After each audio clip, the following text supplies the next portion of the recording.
All right, welcome back. Hindsight, Joe Marcus. What we talking about today, Joe? What we getting into?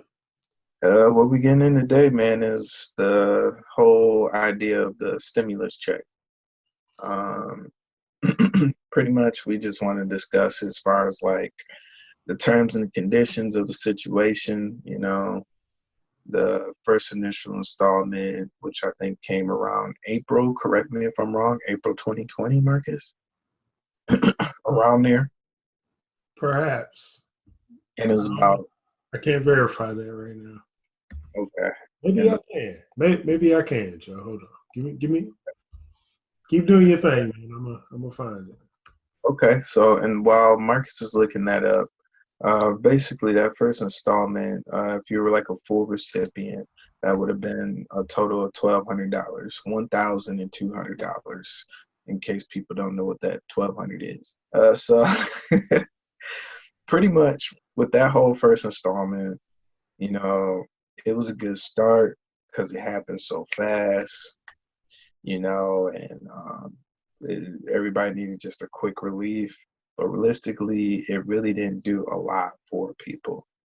April, Um, it did, but it didn't, if that makes April uh, 2020. it was April 2020. Okay, cool. Yeah, so it did do some good things for people, despite of however people may feel, because people, lost jobs, they done lost a lot of other things that came about with this unfortunate situation. This is like the modern day plague, so to speak, if you want to make it a comparison. So pretty much with the whole stimulus package, it created lanes for scammers to scam as much as they can to recoup as much money as they can. Some have gotten caught, some have yet to be caught. I'm pretty sure IRS is going to fully pursue people that were scamming but just managed to get away, just because they were kind of like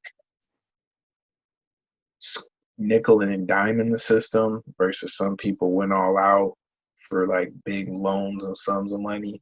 Joe, you talking People, about PPP? yeah, man, PPP loan?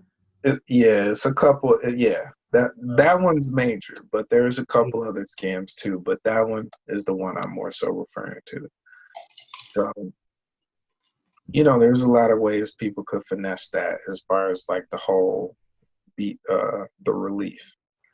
So what I'm trying to say with the whole stimulus and everything, and just giving the whole rundown of the first installment, everybody came to the consensus that this isn't enough. So that's what it really came down to. And we pretty much, by the next month and a half, everybody started talking again like, I need some money. So, you know, we fast forward to December with everybody complaining about that. And not only that, there's other issues that have been added where people need some type of help or relief, whether that was with student loans or some other personal things that they may have, like maybe healthcare. Yeah. That was a big issue there too, or still is rather. So, we come about fast forward to the second stimulus, and the money that people receive is far less than the initial installment. Most people, hindsight, would be like, or outside looking in, be like, how do you decrease when these people have been suffering even longer? Shouldn't they get an increase? I mean, common sense would say, yeah, you would need an increase, right? But that's not what happened. We ended up just getting a $600 stipend for the full recipients, for the people that fall within that criteria, that category of the salary range. And I don't know, man. It really didn't do nothing, just like the first one. All I did with this money was put it on my credit card. So I'm just keeping it real. But, like, I think that's what a lot of people did. Some people jacked off that money. I mean, there's always those people. And then there's other people that managed to save. That first installment, I just put away. But this second one, since it was so low amount, I just ended up just putting in my credit card and just paid my credit card off completely. Um, I'm Yeah. sure other people probably put some use to it as far as like a vacation since flights are cheap right now. The whole thing is it really doesn't matter what you do with this money. I don't care if you spend all this money on lotto tickets.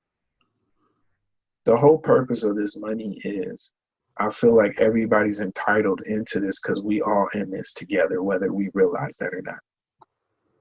And what seems to be very frustrating to me is people don't read in between the lines.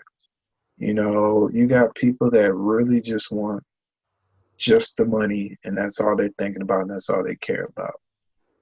And then you got other people that are just like, okay, so how does this help us in the future? They're thinking in the right direction, but I will admit some of them that are thinking future standpoint lack a little bit of consideration as far as what's going on now. So it's kind of like everybody's perspective is a little bit unbalanced, and that's what I really feel uneased about this whole stimulus situation. I personally feel like you shouldn't depend on the government. I don't. So when I get this money, this is like free money to me anyway. That's just my standpoint. I know a lot of people don't feel that way, and that's perfectly fine. Like, this is not meant to sway anybody's opinion. But what I'm saying is, I don't rely on them to make my money. You know what I'm saying? $600 ain't gonna change my life. I'm sorry, but it's not. $1,200 ain't gonna change my life either. Now, if you're talking about 50, 60K, 70K stipends, okay, all right. You know what I'm saying? That's a whole different ball game, but that's not what's happening. And what doesn't help with this whole situation is the fact that you have neighboring countries that are getting stipends for like $2,000 a month. We only got, we only received a total of $1,800 if you were the full recipient of that within a span of 8 months, give or take. So, you know, it's just a lot of issues going on right now, and it's just so many people that live on a whole different playing field as far as like salary wise. Like, you know, you got people that are in control of the office at that point in time that made these decisions for the first two installments, where I feel like they have no sense or no, they can't comprehend people that live in day to day living, that live paycheck to paycheck. Because a lot of those people don't live with paycheck to paycheck that are making these rules or signing these bills for these laws. These people get paid by the government to not only fly, transport by like Uber, whatever, however far away they are. You know, they don't pay for that. Their job pays for that. The food and everything that they come there to do to vote on these bills, they're not paying for this. All this stuff is included in their whole process with this job, right? If I put it in perspective, and maybe somebody else higher up can understand, is the whole idea of this. Where do you spend most of your paycheck? I will honestly say that you spend a good portion of the leisure money of your paycheck going to work. And if it ain't going to work, it's lunch. Like, those things are very critical as far as like managing your money. And the reason why I feel that way is because since I've been working home when this pandemic started, I realized how much money I saved on my check every every 2 weeks, okay?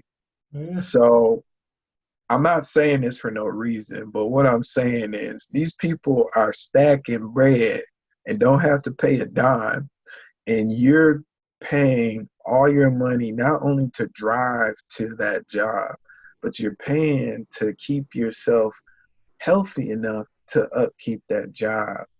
And we're not even thinking about the whole mental factor that comes with that.